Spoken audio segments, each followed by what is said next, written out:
Today's episode is sponsored by Midwest Fire. For more than 20 years, Midwest Fire has been manufacturing high-quality tankers, tanker pumpers, and fire rescue vehicles in the United States and Canada. Keeping firefighters safe while enhancing their capabilities is what they do best. To learn more, go to midwestfire.com. Hello, and welcome to episode 27 of Situational Awareness Matters radio show. I'm your host, Rich Gassaway. The purpose of this show is to improve situational awareness and decision-making for individuals and teams who work in high-risk, high-consequence environments. The SA Matters mission is simple: to help you see the bad things coming in time to avoid bad outcomes. I have a great episode today that includes an interview with two fire service leaders talking about firefighter behavioral health and the situational awareness you need to identify potential issues in your behavioral health, including preparing for retirement. Before I jump into the interview, I have a brief announcement and a favor to ask of you. We've been working really hard on making some exciting changes to the SA Matters website, the membership, and the online academy. As with all things technology related, it usually takes more time than we think to design and implement changes. Such is the case here at SA Matters. We're still working hard on the new website design and preparing for the long-awaited relaunch of the online academy. Thank you to everyone who's contacted me through the website asking questions about when the Academy is going to launch. I'm still working on the upgrades. I want it to be awesome. Anyone who's attended one of my live classes knows how particular I am about great delivery and high-quality content and powerful takeaways. Before I launch the Academy, I got to make sure that it meets those expectations. To that end, I have a huge favor to ask of you. Please go to SA Matters website, click on the Contact Us link, and share with me 2 situational awareness or first responder safety questions that you have so I can be sure to include that content in the Academy so that I meet your needs.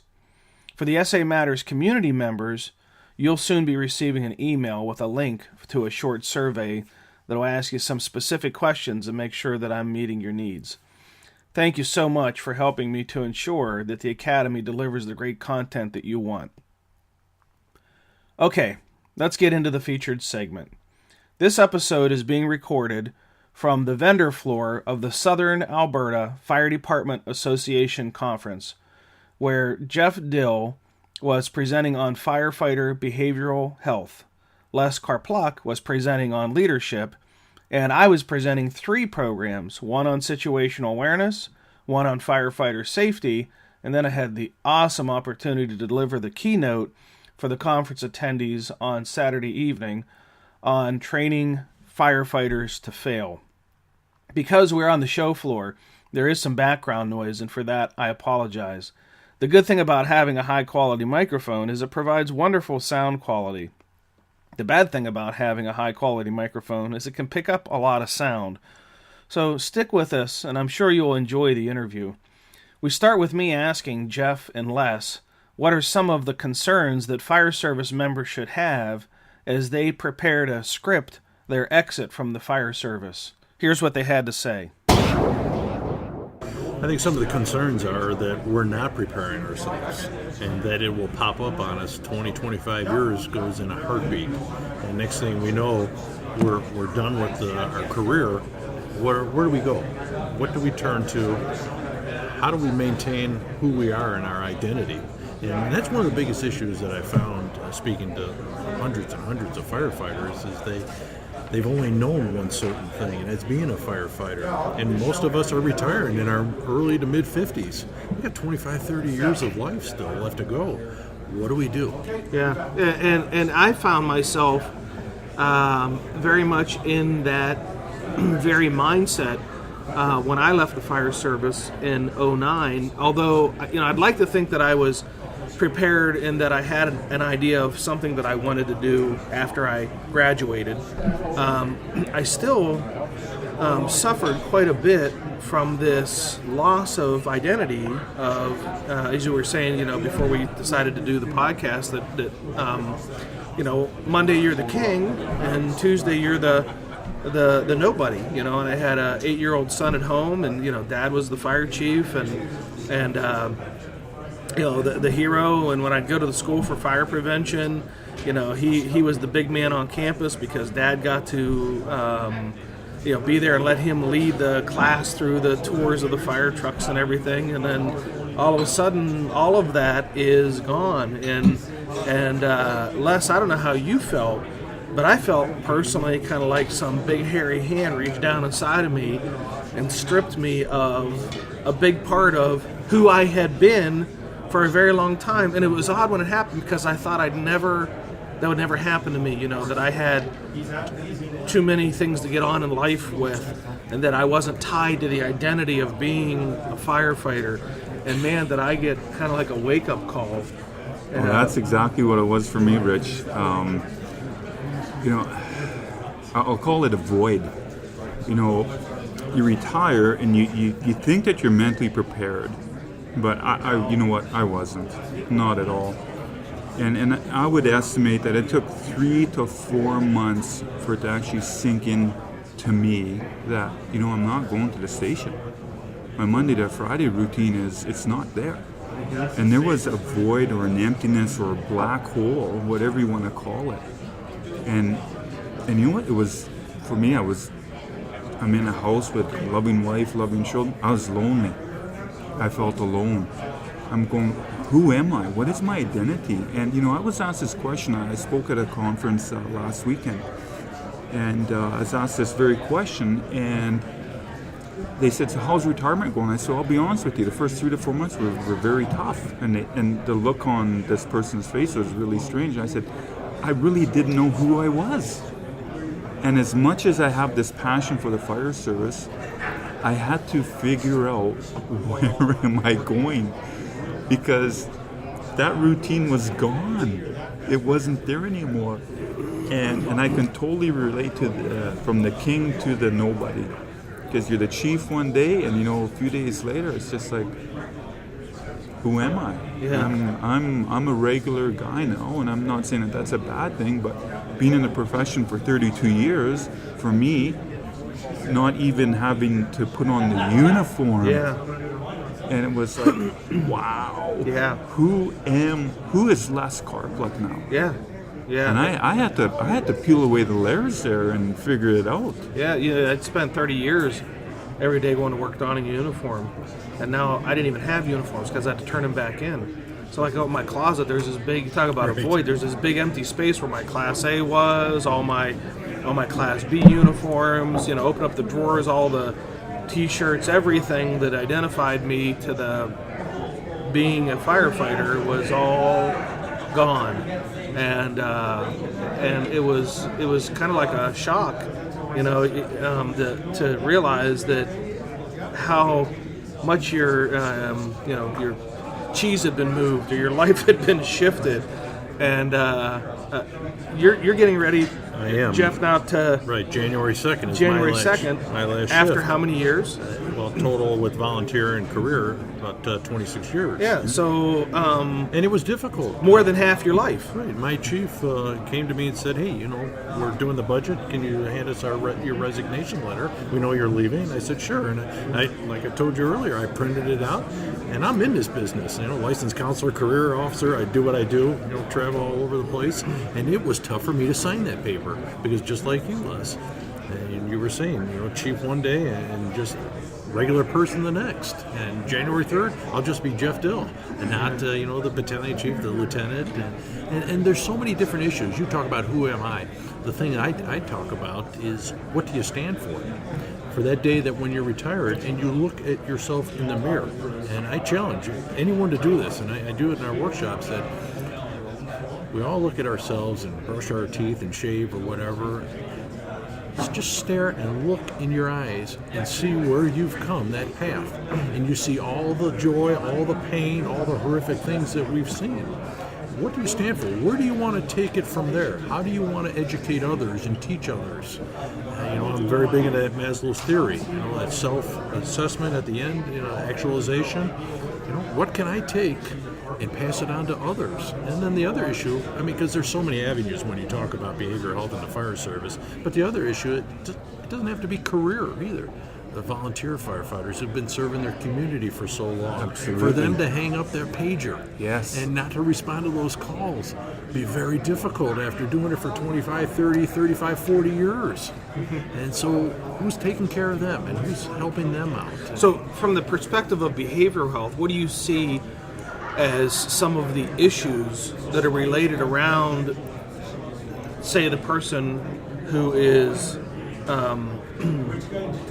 who doesn't have the next chapter scripted, as to what they're going to do when they're done?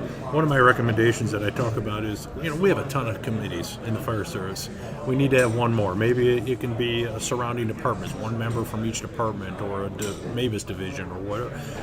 And say, we know that a firefighter is retiring about a year and a half out. Let's get them a packet. These are the things that you need to start thinking about because, like I said earlier, we all know to a penny what our pensions are going to be for career. But what are we doing for that 25, 30 years? So have this plan. Do you want to go back to school? I went back for my master's at 46.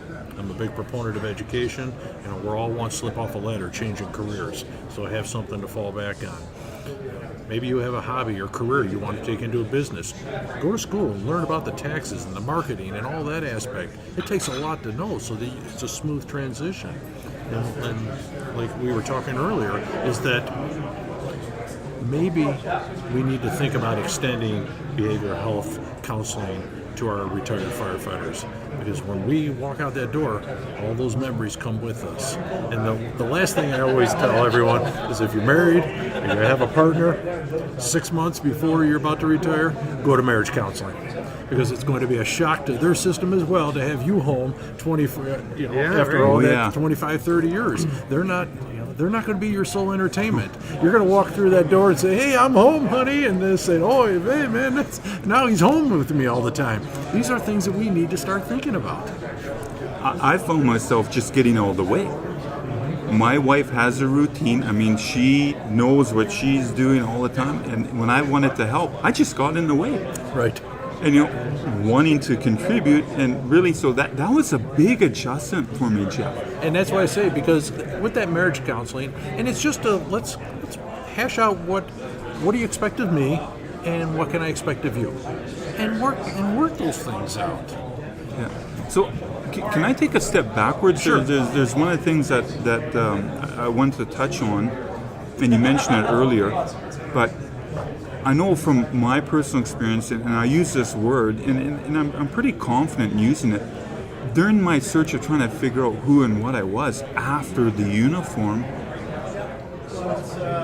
I wasn't diagnosed, but I'll tell you, I'll put money on the table that I almost went to a state of depression on trying to figure out who I was. And you mentioned to look yourself in the mirror, and I actually use that term in my seminars. Good.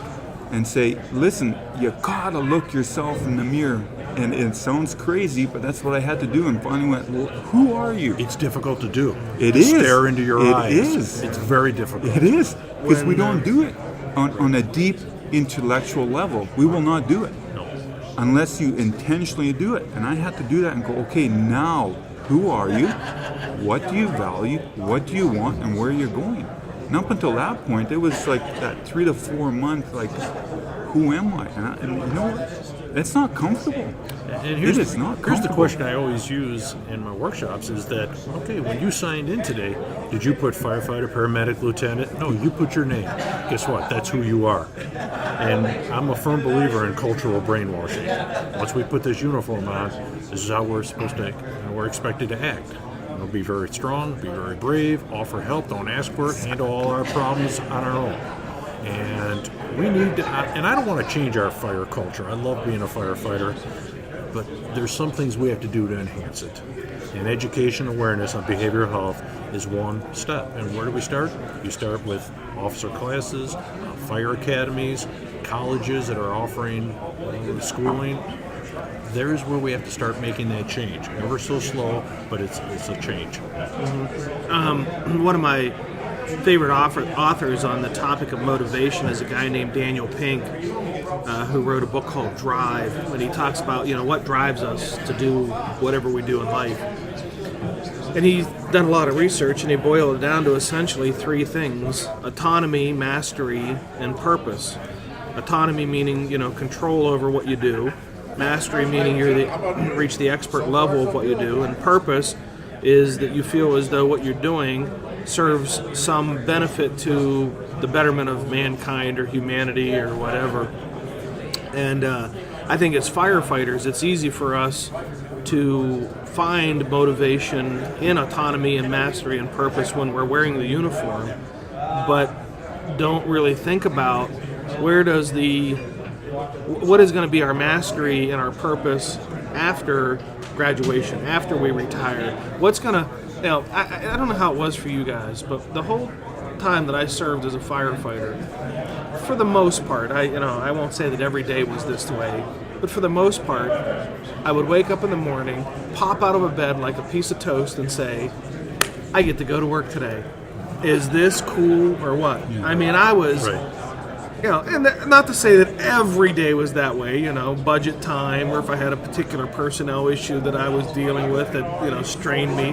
But for the most part, I was excited about getting up and going to work and making a difference and making my community better and safer. And, it was purpose-driven life. And then I think that there are a lot of people who are motivated by that purpose of serving humankind, making a difference, saving lives, property, being of status in the community and all of this, and then it's all gone. And now what is the new purpose? What is the new drive that makes you want to pop out of bed in the morning like a piece of toast and say, I get to do whatever that new purpose is? And I think there's a lot of folks who don't have that new purpose, right? Well, we talked about it because we're introducing new workshops, and it's entitled "Saying Goodbye: The Emotional Detachment," and that's exactly to your point. You wake up, what do I got now? And we have to start preparing for that. Yeah, and I think that as I have traveled around and spoken with those people who've been in the fire service for a long, long time, and we were talking about this before we actually did the recording, is I think there's some that some of them are delusional, because I asked them, I said, what are you going to do when you retire? And they said, I'm going to play with my grandkids more. All right, well, what are you going to do after a month of that when your daughter says, Dad, it's time for you to go home because, we have our lives, and you're welcome to come and see the grandkids, but living here or being here every day with the grandkids is not where it's going to be, because we've all got these other lives. Or they'll say, well, I'm going to golf more.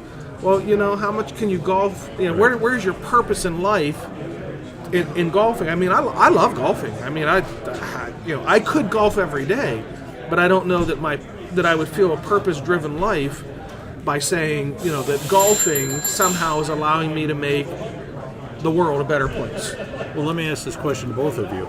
Because of what you do and traveling, do you have that purpose now where you wake up and like a piece of toast and you're anxious to get to work or speak at conferences? Les? I would like, absolutely. Good. Absolutely. For me, as much as I've met the people who don't have the what I call the graduation purpose. What do I do? I think a lot of high schoolers do this too. Is they graduate from high school and they go, well, what do I do now? My whole life I've been in school. Now I'm not in school, and what is my purpose going to be? And where am I going to go? And what am I going to do? And I've got teenagers that have all been through that. For me, even though my departure happened quickly and somewhat unexpectedly, not by my terms, but by the terms of my former boss. So it happened faster than what I would have wanted it. I knew it was coming, and I had prepared for it. And I actually was of the mindset that my retirement can't come fast enough because I got something else I want to get onto. In other words, as much as I love being a firefighter, I was anxious for that chapter to close it, because I have a calling. I've got this message that I want to share with the bigger fire service that I can't, because I'm handcuffed in this job, and I just couldn't reach that 30-year mark soon enough. And I was holding on white knuckle, just waiting for it to come. And man, when it come, damn, I was gone. And personally, I just never looked back. There was never time for me to miss my former employment. Where my void came was like when my 8-year-old said to me, when I had to tell him that I wasn't the fire chief anymore, he looked at me sadly and said, "What do I tell my friends? What do I tell my friends that my dad does now? Because for so long as he lived, Dad was the fire chief. Right. And now Dad isn't the fire chief." And for me, it's like, on to the next purpose, but how do you explain to an 8-year-old, I'm going to go be a speaker? So how does an 8-year-old get the connection and go to his friends and be the big man on campus because Dad's going to go be a speaker or an author or a podcaster or a web blog, webmaster? I mean, there's no inspiration to my kids, and that was the hard part for me. It wasn't for me personally saying, I don't know what to do in life, man. I couldn't wait to get on. Take that scenario, though, of your 8-year-old son saying, well, what do I tell my friends?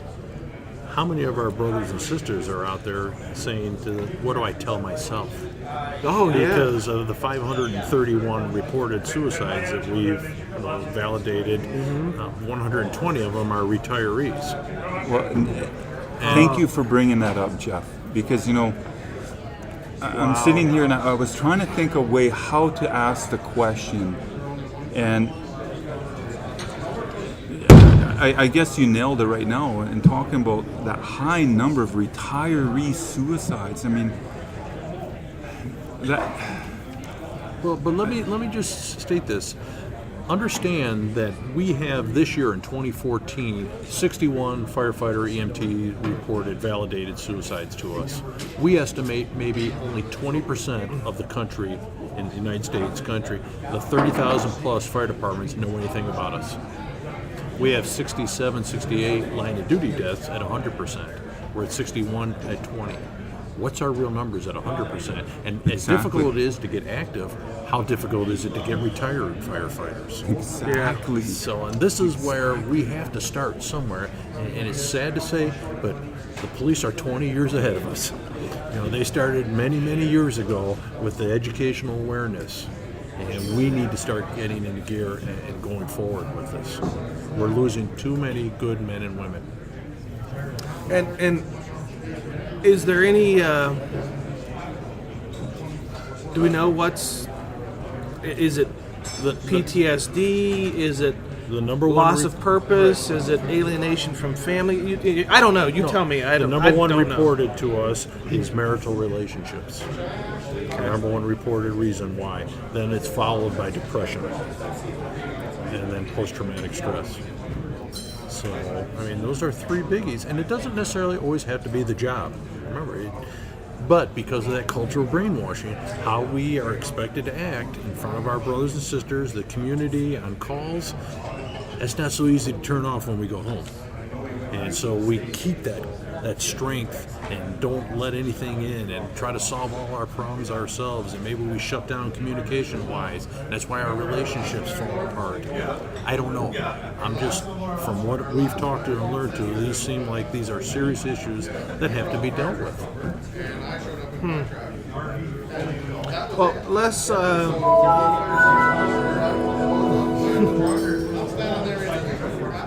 Les, how did you find your new purpose? Did you have it planned, or did it find you, or what gave you new inspiration?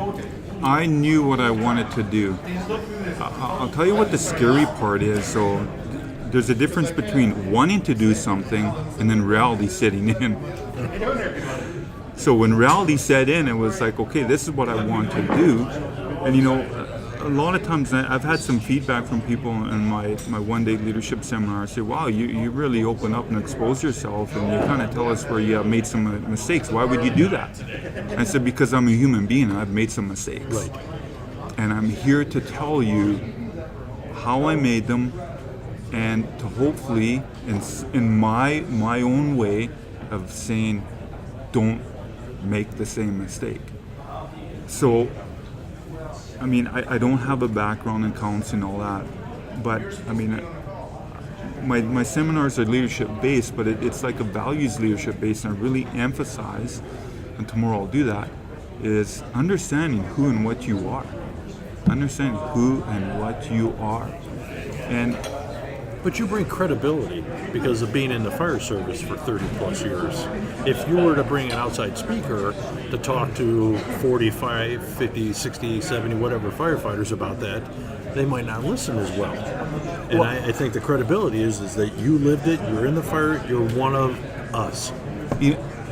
I never looked at it that way, Jeff. But it's a reality. Because where I go and speak and people say, oh, who are you from? Where are you from? You know, talking about behavioral health and suicides and fire, you know, who are you? And I tell them, well, you know, I'm from Chicago area and, you know, I'm on the job. Oh, you are? Oh, you're one of us. It's like, boom, instant credibility. And I'm sure you've seen that, Rich, as well. Yeah.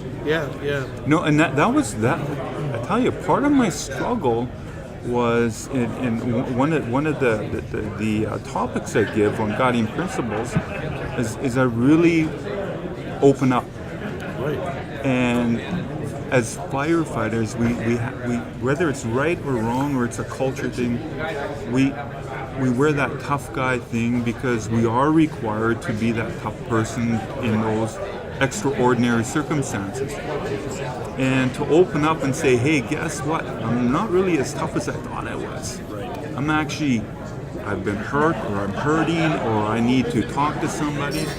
And one of the things I emphasize, and maybe Jeff, you can really elaborate on this, is I tell people, when you're going through those difficult times, I call it falls under the principle of adversity, is reach out. Because we keep thinking, no, I don't want to reach out because nobody else has experienced this before, when in reality, many people have written a book on it. Absolutely. They've been there, done it.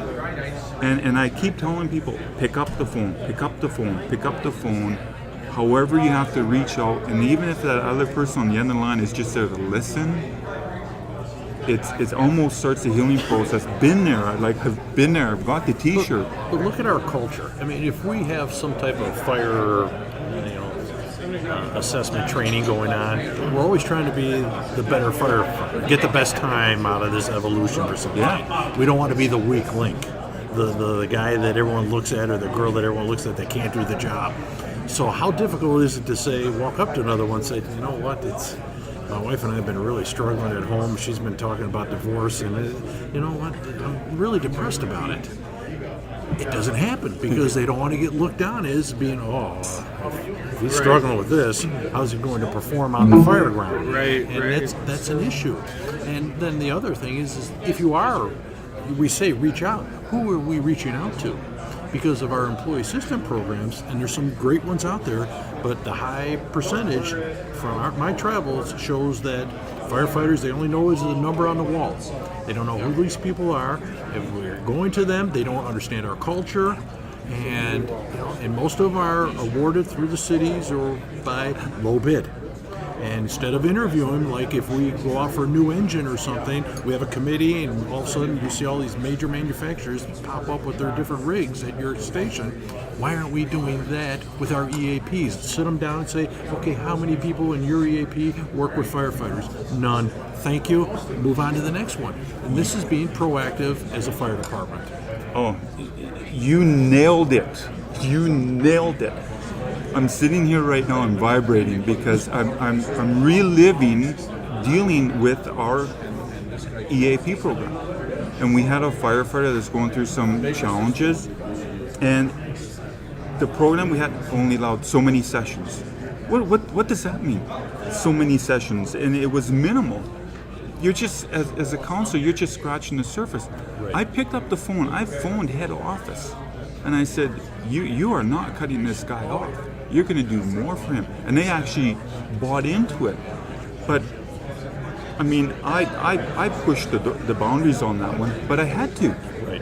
I had to. Right. This is someone's life. this person was going through a challenging time. He needed somebody to talk to.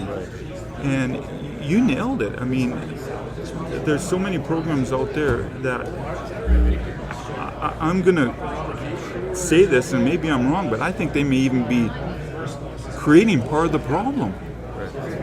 Well, they're not helping. There's some EAPs that when we visited, and I'm talking to fire departments across the states, their EAP people are masters doing interns at these EAPs. And we all have experience. If we're walking into a counselor, we're not going to walk in and say, hey, I was born on a beautiful day in June, it was 72 degrees, it was windy. No, we're going to walk in and say, oh man, we had this head-on collision. I reached in to see if the guy was all right, and his head almost fell on the lap. Well, what young counselor or even experienced counselor who's never worked with firefighters is able to deal with that? Right. That's right. And I've talked to some firefighters, counselors that passed out in front of them, they're crying in front of them, and the firefighter all of a sudden has to turn to the nurture and help the counselor through it. I had opportunity to work with a fire department that had a line of duty death, and when I went in, I wasn't doing, post-traumatic counseling of any kind. I was doing like an after-action lessons learned. How can we not have a tragedy happen again? And these firefighters were kind of standoffish because their city had brought in the EAP. These EAP people didn't know which end of the hose water came out of. And they're sitting there trying to, one of the firefighters said something about, the TIC, the thermal imaging camera. And the counselor went, TIC, what's a TIC?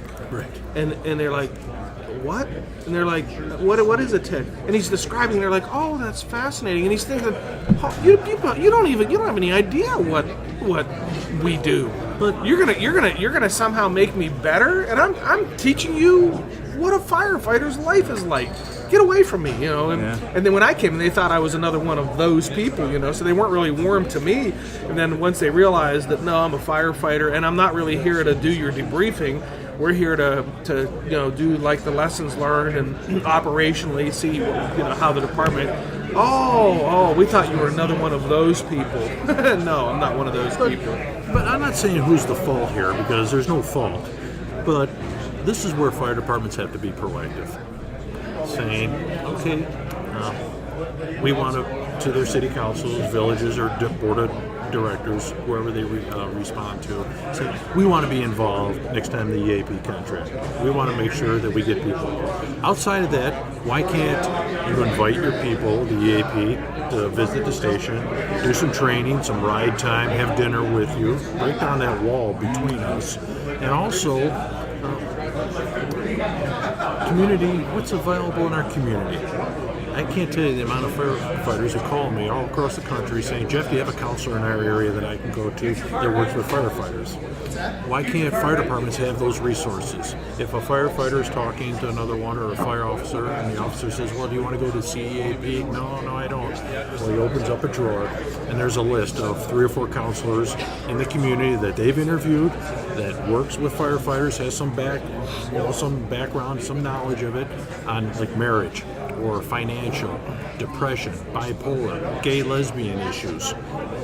This is what's in our community because we were involved and we went out to our community, and here's who we recommend for you to go see. And then you hand them that list.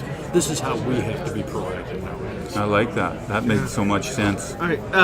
The conversations started on, and I love the way that we went kind of like full circle on this, but we started with talking about, the people that are, the term that I would use is climbing down the ladder of success, heading toward retirement in a way that isn't going to lead to, depression or other behavioral issues, substance abuse or whatever. Right. So, Jeff, what is, unless, and then I'll contribute, what is the 3 maybe best pieces of advice that you could give to somebody that right now is listening to the show? They're, say, within 3 years of retirement, anywhere from 3 years to 3 days, that, they're in the window of graduation, they're going to graduate.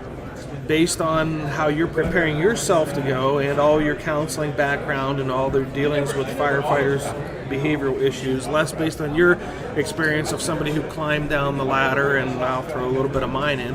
let's give the listeners, say, like 3 solid takeaways of consider this or do this or don't do this. What would they be? Well, first one, it would to start planning. What will my life look like once I walk out that door? And be proactive in it. I mentioned it. Go back to school. If you have a hobby, you want to take a business, take some classes on how to get that into action so it's a smooth transition. But really take a look at, wow, this is it. What will my life look like? How will it affect my family? And get involved with that family issues. A firefighter in my department sent me a card. And in the card, he wrote in there, remember that you're more than your uniform. And at the time I went, yeah, that's pretty cool. But as I sit here, that comes into my mind. And if anything, we are human beings. We are more than a uniform. The uniform is a phase of our life that we had the privilege to serve and protect and have a duty to really to protect our communities and others. But we're human beings and we're more than uniform. And those words just really ring true for me right now. And Richie asked about what is that next phase, and I think for each of us, we have to decide, what we value and where we want to go. And maybe somebody wants to be a carpenter or electrician or go to school or whatever. Then you know what? Lay out the groundwork, have an action plan, and do it. I'm a big believer that those in emergency services, not just fire, we are people that are high energy. We're there to take action and take control. And when those situations are gone from our life, we're still wired that way. So we need to find where we're going to take action, take control, whatever it is. And I say, find whatever it is and go for it and understand that each one of us is a special person, a special gift on this earth that we can make a difference and pursue it. I know that sounds crazy, but I mean, for me, I decided I want to go down the leadership, the consulting, the speaking thing, and you know what? I'm gonna speak my message as long as people want to hear it, and that's what keeps me going every day. For me, the advice that I would give is, well in advance of your retirement day arriving, be thinking about, besides being a firefighter, what else in life could I do that would give me passion and purpose and fulfillment and give me excitement? And it's beyond golfing and playing with your grandkids. It's got to be something that is sustainable. A lot of us retire, as you said, young. It's got to be something you can do for 30 years, and that you wake up in the morning and you're just excited to do because you feel like you've got purpose. And maybe it's woodworking, but you're going to take your woodworking and then you're going to donate it to charities that are then going to auction it off and raise money to help, solve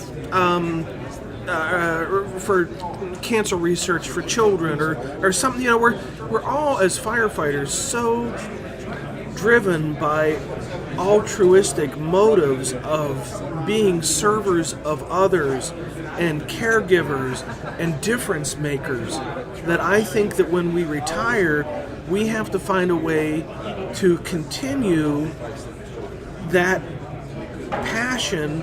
And I'm not saying it has to be in emergency services and whatever you choose, but to find a way to wake up in the morning and say, man, today I get to make a difference. Like I have done for the last 30 years. It's just now maybe I'm volunteering, at a school, or I'm volunteering at Red Cross on a blood mobile, but there's